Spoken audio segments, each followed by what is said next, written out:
मनपा इतिहासात विक्रम, एकाच सभेत 180हून अधिक ठराव मंजूर.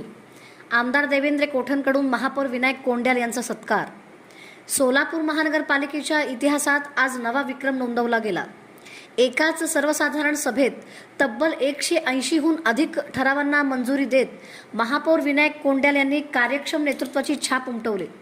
सभागृहातील प्रत्येक सदस्याला बोलण्याची संधी देत अनावश्यक वेळ न दवडता सर्व विषयांवर निर्णय घेत नगरसेवकांच्या प्रश्नांनाही त्यांनी समाधानकारक उत्तरे दिली.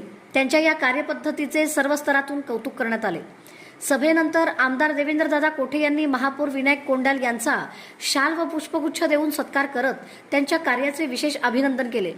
यावेळी माजी महापौर श्री कांचन यन्नम, नगरसेवक विनोद भोसले, प्रशांत पल्ली, सिद्धेश्वर कमटम, विजय चिप्पा, अक्षय अंजिखाने, शाहूजी सलगर, मंडळाचे अध्यक्ष नागेश सरगम, दीपक राजगे यांच्यासह अनेक मान्यवर उपस्थित होते. ही होती सोलापूर महानगरपालिकेच्या इतिहासातील विक्रमी सर्वसाधारण सभेची खास बातमी.